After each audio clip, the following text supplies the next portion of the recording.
ஹalleluya, good morning. எழுந்துட்டீங்களா? நிம்மதியாக தூங்கி எழுந்து ஆண்டவரை துதித்தீர்களா? வாங்க தேவனுடைய வசனத்தை தியானிப்போம். பரிசுத்தரே, உமக்கு நன்றி ஆண்டவரே. இன்னொரு நாளை தந்தீர். இன்னொரு முறை எங்களோடு பேசும்படியாக இயேசுவின் நாமத்தில் ஜெபிக்கிறோம் பிதாவே, ஆமென்.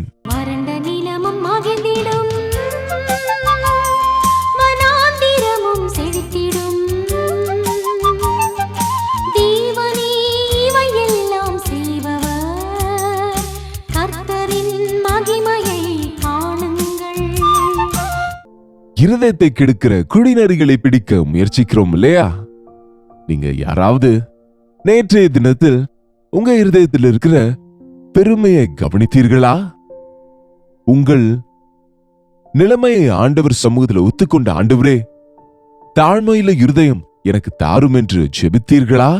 கேட்ட வசனத்தை இருதயத்தில் பொருத்தி கொண்டா நிச்சயமாய் கிறிஸ்து இயேசுக்குள்ளான சுபாவத்தை நாமும் கூட பெற முடியும். நாம் ஆண்டவர் பிள்ளைகளான பிறகு ஆவிக்குரியவர்களா இருப்பதினால் மாம்சத்தின் கிரியைகளுக்கு இடம் தரக்கூடாது. கலாத்தியருக்கு எழுதிய நிருபம் 5ஆம் அதிகாரம் 19ஆம் வசனத்திலிருந்து நம்ம வாசித்தால், மாம்சத்தின் கிரியைகள் வெளியரங்கமாகி இருக்கின்றன. அவை யாவன? விபச்சாரம், வேசித்தனம், அசுத்தம், காமவிகாரம், விக்கிரகாராதனை, இல்லிசூன்யம், பகைகள், விரோதங்கள், வைராக்கியங்கள், கோபங்கள், சண்டைகள், பிரிவினைகள், மார்க்கபேதங்கள், பொறாமைகள், கொலைகள், வெளிகள், களியாட்டுகள் முதலானவைகளே. இங்கே நாம 17 மாம்ச கிரியைகளை பார்க்கிறோம். இதுல 7 விதமான குடிநரிகள் உள்ளடங்கி இருக்கிறது. இங்கே 20ஆம் வசனம் வாசிக்கிறோம் பாருங்க. பகைகள், விரோதங்கள், வைராக்கியங்கள், கோபங்கள், சண்டைகள், பிரிவினைகள், மார்க்கபேதங்கள், பொறாமைகள், கொலைகள். கோபம், பொறாமை உங்களுக்கு இருக்கிறதா அல்லது இது என்னமோ தெரியாதா? கோபம் வந்தால் நான் மனுஷனே அல்ல என்பாங்க ஒரு சிலர். நீங்க மனுஷனா இருக்கிறதுனாலதான் உங்களுக்கு கோபம் வருகிறது. அந்த கோபத்தை நீங்கள் ஜெயிக்க முடியாமல் இருக்கிறதுனாலதான் நீங்க மாம்ச கிரியைகளுக்கு இடம் கொடுக்கிறீர்கள். கோபத்தை நெகிழ்ந்து உக்கிரத்தை விட்டுவிடு. ஏன் வருகிறது கோபம்? உங்க ஈகோவை யாராவது தொட்டால், உங்களை யாராவது விமர்சித்தால் பயங்கர கோபம் வந்துவிடும் இல்லையா? அநேகருக்கு பயங்கர கோபம், முரட்டு கோபம், மூக்கின் மீதே இருக்குமாம் கோபம். மூக்குத்தானே எல்லாவற்றை விட முதல்ல ப்ரொஜெக்ட் ஆகுது. அப்படி என்றால் ஒவ்வொன்றுக்கும் கோபப்படுகிறவர்கள் இருக்கிறார்கள். கோபம் என்பது பாவமா என்று கேட்பாங்க. ஆமா, கோபம் ஒரு மனிதனை மிருகமாக்கி விடுகிறது. நீங்கள் கோபத்தோடு நிறையும் போது கத்துவீர்கள், சத்தம் போடுவீர்கள், உங்கள் முகமே விகாரமாகிவிடும். யாராவது நீங்க கோபமா இருக்கும்போது என்ன செய்ய வேண்டும் என்று சொன்னால், போய் கண்ணாடியில பாருங்க, அல்லது யாரையாவது கொண்டு வந்து கண்ணாடியில உங்க முகத்தை காட்ட சொல்லுங்க. உடனே உங்க முகத்தை நீங்களே பார்க்க முடியாம சிரித்து விடுவீங்க, அல்லது கோபத்தை உணர்ந்து கொள்வீங்க. ஒரு நபர் முகம் சுழிக்க வேண்டும் என்றால் 77 நரம்புகள் வேலை செய்ய வேண்டுமா? கோபத்தோடு வெறித்து போகிற நபர் ஒரு 5 நிமிஷங்களில் ஒரு 1/2 ஏக்கர் நிலத்தை உழுதுவிட்டு வந்தவர்கள் எவ்வளவு டயர்டு இருப்பார்களோ, எவ்வளவு களைத்து போவார்களோ, அவ்வளவு களைத்து போவாங்க. கோபம் என்பது பாவ இருதயத்தில் உற்பத்தியாகின்ற பாவம். அது சுயநலத்தோடு நிரம்பியவன் கோபப்படுகிறவனா இருப்பான். நேற்று சொன்னது போல பெருமையோடு இருக்கிறவன் கோபப்படுகிறவனா இருப்பான். கோபம் பாவமே. நீங்கள் கோபப்பட்டாலும் பாவம் செய்யாதிருங்கள் என்றார் ஆண்டவர். அப்ப பாவத்தின் விஷயத்துல தவிர மற்ற எதை குறித்து கோபப்படாதிருங்கள். அது மாத்திரமல்ல, உங்கள் கோபம் சூரியன் அஸ்தமிக்கும் வரைக்கும் நிலைத்திருக்க விடாதிருங்கள்.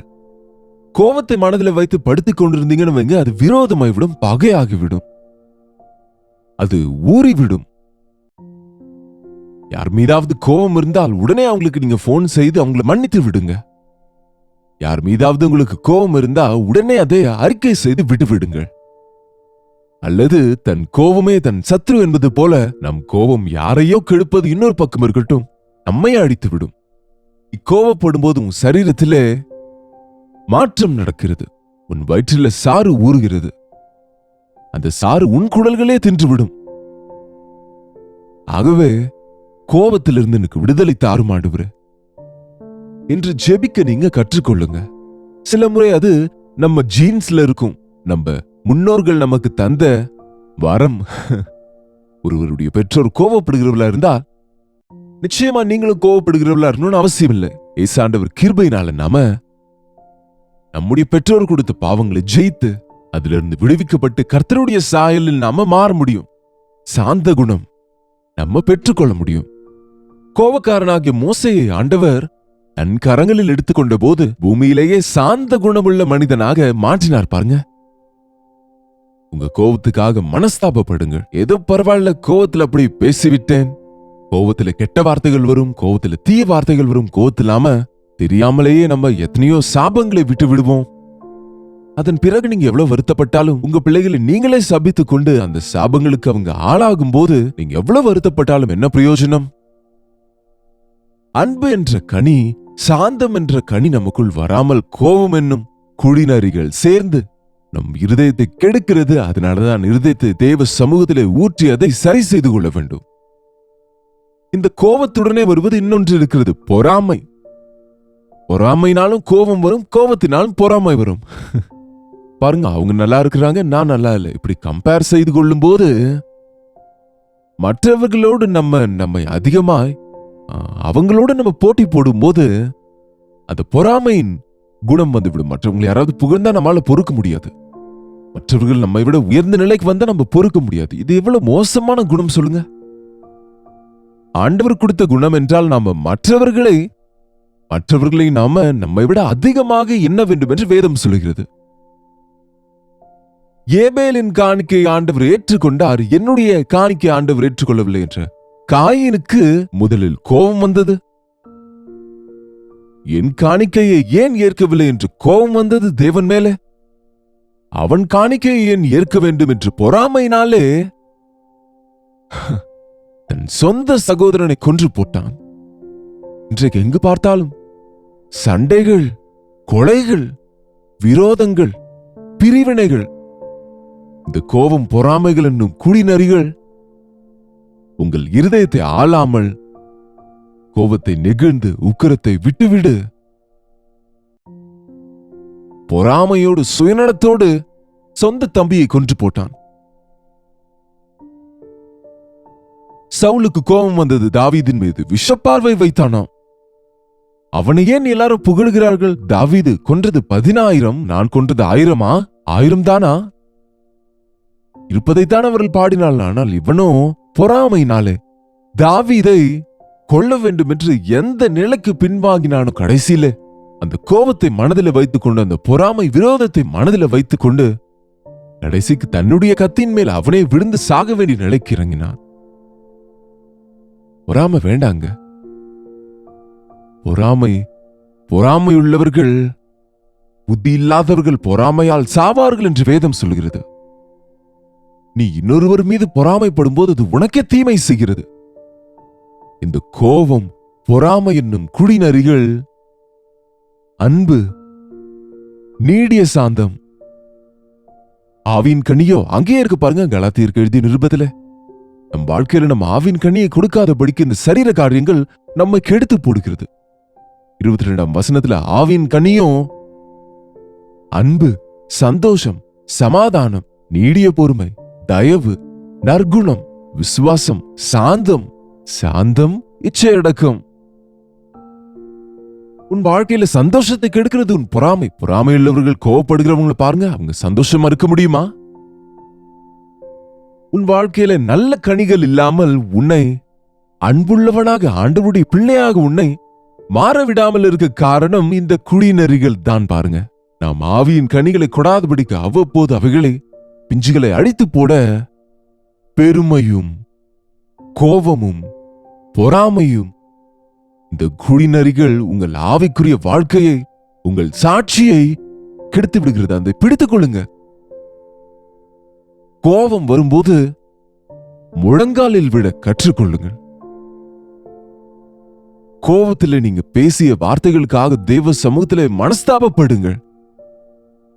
உங்களுக்கு யார் மீதாவது கோபம் இருந்தால் உடனே சமாதானமாகுங்கள். கோபத்தை உங்க மனதில வைத்துக்கொண்டு அது நீங்காமல் இருந்தால் உங்க ஆவிக்குரிய வாழ்க்கையும் உங்க சரீரமும் கெட்டுவிடும். உங்க சமாதானத்தை கெடுத்துவிடும். பொறாமை எலும்புகளை அழித்துவிடும். பொறாமைப்படுகிறவன், எப்பொழுது மற்றவர்களை பார்த்து பொறுத்து கொள்ள முடியாமல் இருக்கிறவன், தன் எலும்புகளிலே சத்துவம் இல்லாதவனா மாறுகிறான். எதையும் சாதிக்க முடியாமல் பைத்தியக்காரனாகிவிட்டான் சவுல், தாவீதின் மீது பொறாமை வைத்துக் கொண்டு. எவ்வளவு மோசமான நிலைக்கு இறங்கிவிட்டான் பாருங்க. உன் பொறாமை உன்னை தின்று விடுகிறது. உன் கோபம் உன்னை அடித்துக் கொண்டிருக்கிறது. நீ அன்புள்ளவனாக சந்தோஷமாய் சமாதானத்தோடு இருக்க வேண்டும் என்று, நீ சாந்தமா இருக்க வேண்டும் என்று, ஆண்டவருக்குள் நிலைத்து கனி கொடுத்து நல்ல ஆவியின் கனியை கொடுக்கிறவனா இருக்க வேண்டும் என்று தேவன் விரும்பினால், நாம நம் வாழ்க்கையில கனி கொடாதபடிக்கு இந்த குடிநரிகள் கூடி, திராட்சை தோட்டங்கள் பூவும் பிஞ்சுமா இருக்கிறது, அவைகளை கெடுக்கிற குடிநரிகளை பிடியுங்கள் என்கிறார். என் ஆவிக்குரிய வாழ்க்கையிலே வளராமல் இருக்க, ஆவியின் கனிகளை கொடுக்காமல் இருக்க காரணம் என்ன? என் கோபத்தை நான் ஜெயிக்கிறேனா?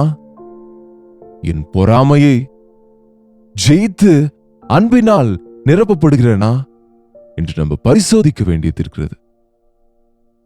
நம்முடைய பக்தியை நம்ப வேண்டும் என்றால் நம்ம வாழ்க்கையில் அது தெரிய வேண்டும். எப்படி தெரியும்? ஆவியின் கனி உங்களுக்குள் சந்தோஷம் இருந்தால், அன்பு இருந்தால், சமாதானம் இருந்தால், உங்களுக்கு நீடிய சாந்தம் இருந்தால், நீங்க விசுவாசத்தோடு இருந்தால், என் தேவன் அறிவார் நான் எப்படி இருக்கிறேன் என்று உணர்ந்து தேவனை சார்ந்து இருக்கிறவர்களாக நீங்க இருந்தால், உங்க வாழ்க்கையில நன்றியோடு இருப்பீர்கள், சமாதானத்தோடு இருப்பீங்க. ஆவிக்குரிய வாழ்க்கையில வளர்ச்சி இல்லாமல் விருத்தி அடையாமல் இருக்கிறவர்கள் ஆராய்ந்து பாருங்கள். உங்கள் இருதயத்தை, உங்கள் வாழ்க்கையை கெடுக்கிற பாவத்தை போல காணப்படாமல்,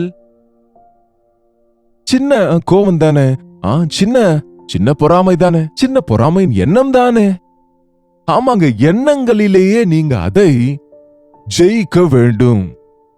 செயின்ட் பிரான்சிஸ் என்ற பக்தர், அவர் மடத்தில் இருந்த போது, அவர் ஊழியத்துக்கு பயிலும் போது, இந்த காலத்துல மடங்கள் இருக்கும், இப்போ போல பைபிள் காலேஜஸ்ல, அவருக்கு துணிமணி என்றால் ரொம்ப இஷ்டம். அவர் துணி வியாபாரியுடைய மகன்.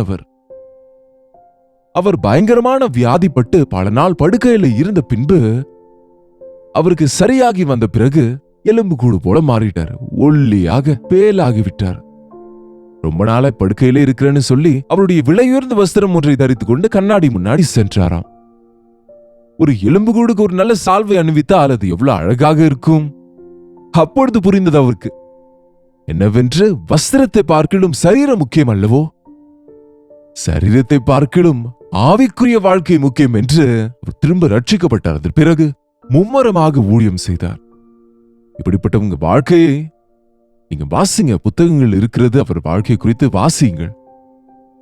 இந்த பைபிள் காலேஜ்ல இருக்கும்போது இன்னொரு நாள் அந்த மடத்தில் இருக்கிற இன்னொரு வாலிபர் ஒருவர் ஒரு நல்ல வஸ்திரத்தை அணிந்திருந்தால், அங்கே போட்டுக் கொண்டிருந்தால், அதை பார்த்து இது நான் போட்டிருந்தால் எவ்வளவு அழகாக இருந்திருக்குமோ என்று பொறாமை எண்ணம் வந்ததாம்.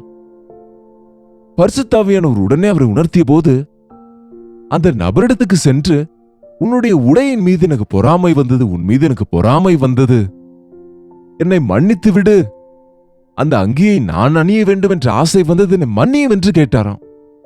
சரி, மன்னித்து விட்டேன். அப்படி அல்ல, நீ என்னை மன்னித்தா என்பதற்கு அத்தாட்சியாக நீ என் கழுத்தின் மீது காலை வைத்து, டே உனக்கு என்னோட சட்டை வேண்டுமா, பொறாமைக்காரனே என்று திட்டுவாயா என்று கேட்டாராம். ஐயோ, இவ்வளவு சின்ன விஷயத்துக்கு ஏன் இப்படி என்றால், இல்லை, என்னுடைய மனசாட்சி என்னை குற்றப்படுத்துகிறது என்று சொல்லி அப்படி செய்கிற வரைக்கும் விடவே இல்லையாங்க. மற்றவர்கள் மீது பொறாமை, மற்றவர்கள் மனைவியை பார்த்து அவங்க மனைவி என் மனைவியா இருந்தா நல்லா இருக்கும், மற்றவங்க பிள்ளைகளை பார்த்து அவங்க என் பிள்ளைகளா இருந்தா நல்லா இருக்கும், மற்றவங்க காரை பார்த்து அந்த கார் எனக்கு இருந்தா நல்லா இருக்கும், அவங்க கழுத்துல இருக்க செயின் பார்த்து அது நான் போட்டிருந்தால் என்று நினைப்பதெல்லாம் பொறாமைங்க. இவைகள் சிறிதாக காணப்படும், ஆனால் இவைகளில் தான் சாத்தான் நுழைந்து உங்கள் மனதை கெடுத்து உங்க ஆவிக்குரிய வாழ்க்கையை கெடுக்கிறான். இந்த குடிநரிகளை பிடித்துவிடு. பொறாமை எனக்குள்ள இருக்கிறதா? பெருமை எனக்குள்ள உள்ளதா? கோபத்தை என்னால் கட்டுப்படுத்த முடிகிறதா இல்லையா என்று தேவ சமூகத்திலே உங்களை நீங்களே ஆராய்ந்து பாருங்க. ஜெபிப்போம். பரிசுத்தரே, உமக்கு நன்றி ஆண்டவரே. அனுதின வாழ்க்கையில எங்கள் பக்தியை நாங்கள் வெளிப்படுத்தும்படிக்கு எங்கள் ஆவிக்குரிய வாழ்க்கையில கிறிஸ்துவின் சாயலை காண்பிக்கும்படியாக கர்வத்துக்கு பதிலாய் தாழ்மையோடு, கோபத்துக்கு பதிலாக சாந்த குணம் உள்ளவர்களாகி, பொறாமைக்கு பதிலாக அன்புள்ளவர்களாகி, ஆவிக்குரிய வாழ்க்கையில வளர்ந்து கனி கொடுக்கிறவர்களாக நாங்கள் இருக்கும்படியாக எங்கள் ஒவ்வொருவருக்கும் உதவி செய்யும்படியாக இயேசுவின் நாமத்தில் ஜெபிக்கிறோம் பிதாவே, ஆமென்.